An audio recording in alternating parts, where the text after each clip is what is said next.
Alright, you guys, here is the test review, and we will try and go through this as quickly and as thoroughly as possible. So, this is for the test that will be on the 17th, which is Wednesday, so a week.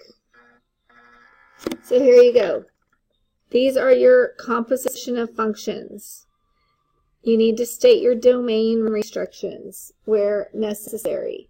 So when you're talking about the composition of functions, this is when you're talking about a function within a function, right? So the first function is f. There's your first function. You're going to put the bones of that down. So 2, and then instead of x, you're just going to put parentheses, because what you're going to put in to that is your g of x. So then you put in 6x plus 13. The f of x is your outside function. The g of x is your inside function. So then you just solve it like a regular equation. You distribute your 2 to the 6x. You get 12x. Plus 2 times 13 is 26. Minus 1. Now I can go ahead and combine these like terms, right? There's a number, there's a number. Those are like terms. I can combine them and get 12x plus 25. Now your domain restrictions, remember, those only come in place, domain restrictions, when you have an x in the denominator, then we know that x cannot equal 0, or when we have x underneath a square root. So in this case, we know that the radicand underneath here needs to be 0 or a positive number, and this x cannot equal 0, so the denominator cannot equal 0. X can be 0. In that case, it cannot be 0, because if x is 0, the denominator would be 0. But whatever's going to make this denominator 0, x cannot be. All right, so in this situation, we don't have a radical or a fraction, so there are no domain restrictions. Next one, we've got our g of x is our outside function, and f of x is actually our inside function. G comes first, so we're going to do 2n minus 1. And instead of n, we're going to put f of x. This should actually be n here. That's meant to be an n there.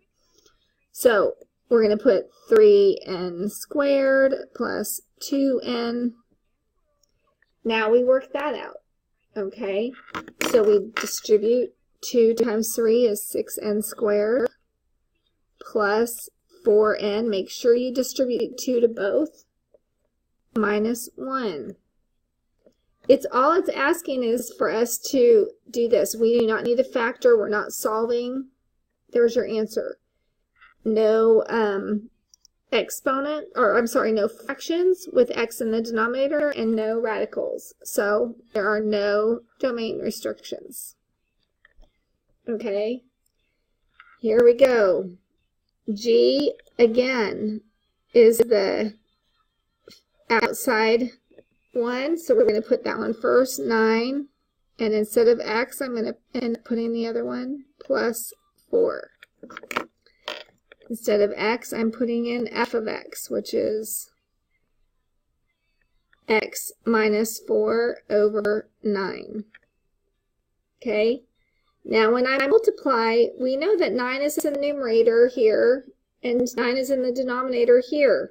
And as you guys know, when you have 9 in the numerator and 9 in the denominator, we get to cancel those out, and they equal 1.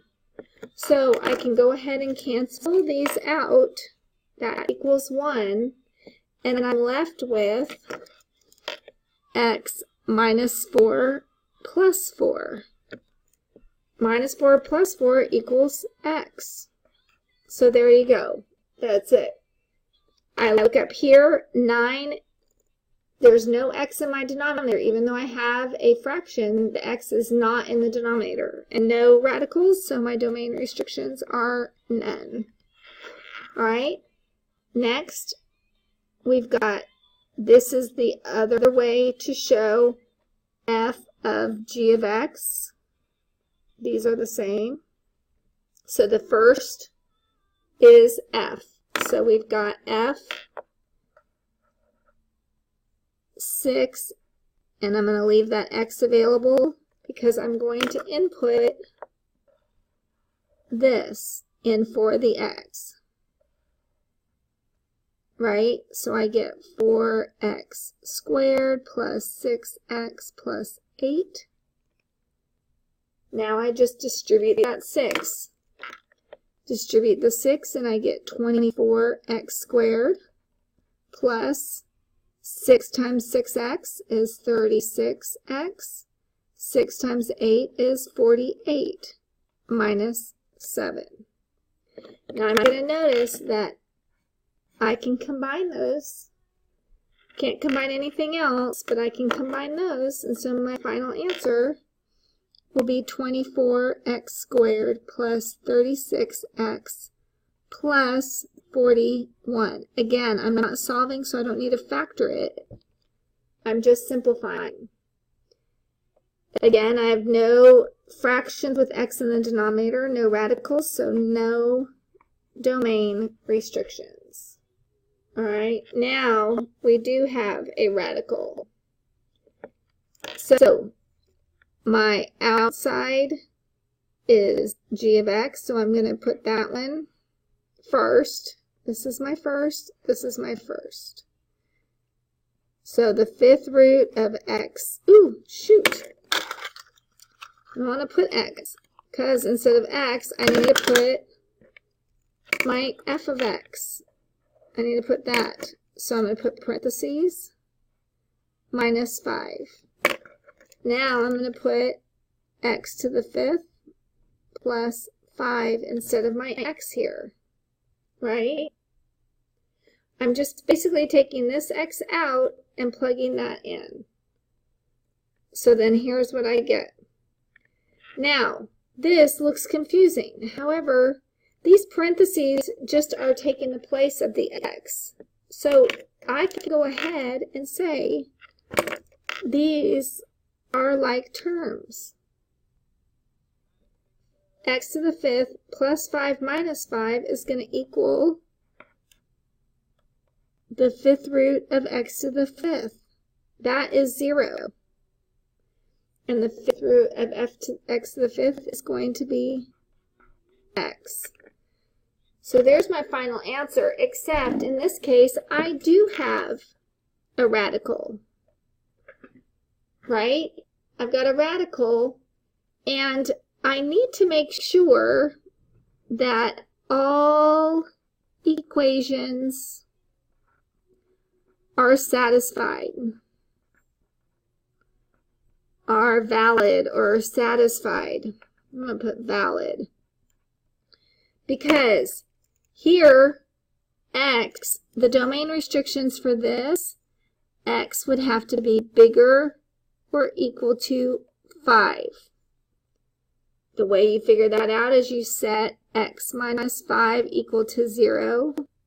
You add x equals 5, and I know that x cannot be smaller than 5, because if it was 4, then I'd get a negative. I can't have a negative. That gives me imaginary numbers.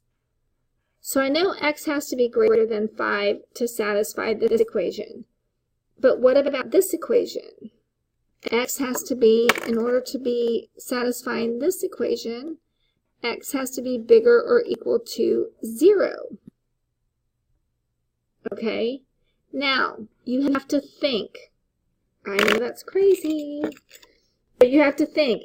If I have a number line, and I've got 0 here and 5 here, and I need, so x is greater than or equal to 0,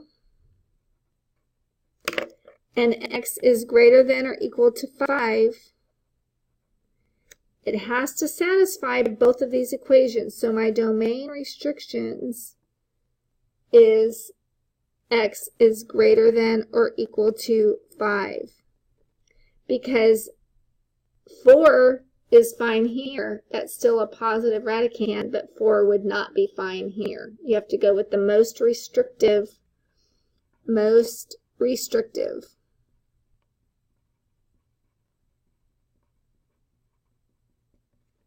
Okay, and we're going to see that again here. So now we've got the 3. So we've got f of g and f of x.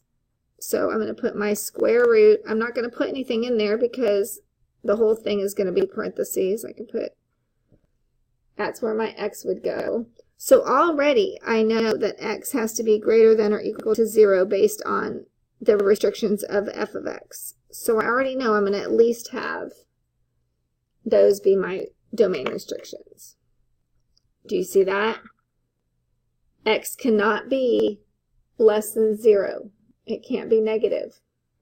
All right. So I already know my domain restrictions. Maybe I should have written that down here. X has to be at least greater than or equal to 0. That's at least one of them. I need to find the most restrictive one, though. My g of x, which comes next, so next is g of x, is going to be x over 3, right? So whatever it is over 3. So I can put, and the only reason why I'm using parentheses is just to contain the information. And then instead of that x, I'm going to go ahead and put in my 3x plus 9.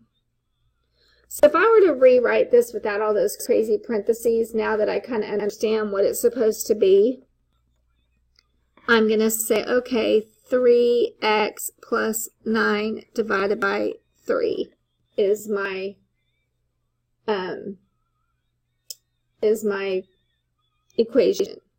So here, now I see I've got 3's in both of those. I can factor out a 3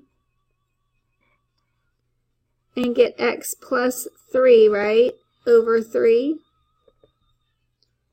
And 3 divided by 3 is going to give me 1. So my final answer is x plus 3. There's your final answer.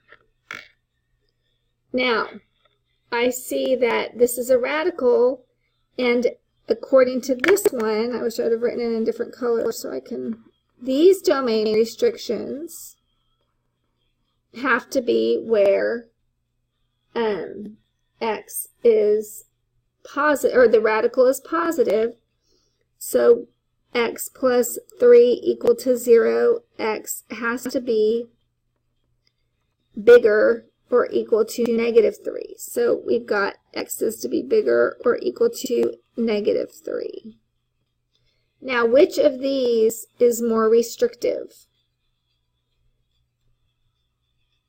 If I show you on a number line, you're going to see that if x is 0, x is greater than 0, that's all of this. X is greater than negative 3 includes all of this. Which one's most restrictive? The x is greater than or equal to 0. Those are a little confusing, but I think they are important that you kind of understand the concept behind it. Okay, moving on. So you're asking on whether it's exponential growth or decay. What you're looking for is b bigger than 1 is going to be a growth, and b less than 1 is a decay. So according to this, the b is, this is a b to the x. The b is the number with the exponent. Okay, so here this is my b. 2/3 is bigger, smaller than 1. So it's a decay. And here, this is your A value, this is your B. So B equals 3. 3 is bigger than 1, so this is a growth. And lastly, there is no A value. 2/7 is your B. 2/7 is bigger, smaller than 1, so this is going to be a decay. All right, there's page 1. I'm going to turn this off and we'll go on to page 2.